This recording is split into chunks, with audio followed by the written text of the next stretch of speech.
With trembling paws, he walked to the front of the classroom, holding up his drawing with hope in his eyes.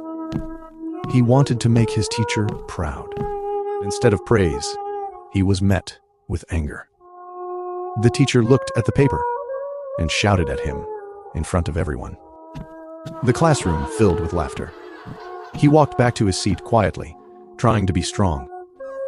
But when he sat down, he couldn't hold it in anymore. He lowered his head and cried softly. After school, he walked home alone. Other students laughed together in happy groups, but he walked the dusty road by himself, tears rolling down his cheeks. That evening, while others rested, he went somewhere unexpected, the refuse dump.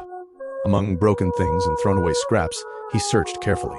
Old wires, small pieces of metal, anything he could use. Inside his small mud house, by the light of a single candle, he sat down with determination.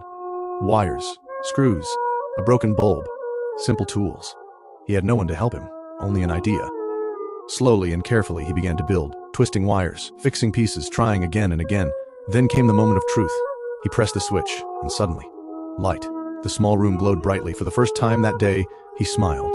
Days later, it was the school speech and prize-giving day. Parents filled the auditorium. Students sat proudly with their projects. He sat quietly among them, his handmade bulb placed carefully on his table.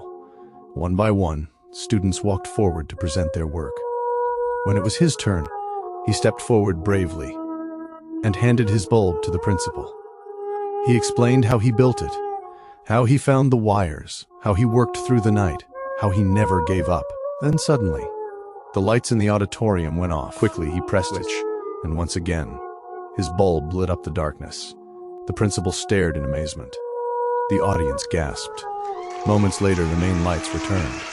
But now the room was filled with applause. Parents and students clapped and cheered loudly. The same puppy who was laughed at now stood proudly in front of everyone. At the podium, the principal handed him a certificate, then gently placed a medal around his neck. This time, the smiles were not mocking. They were proud. As the sun began to set, he walked home once more along the dusty road. But this time, he was not crying. His backpack rested on his shoulders. A medal shined on his chest, and on his face was a bright, confident smile. Sometimes the ones who are laughed at today are the ones who shine the brightest tomorrow.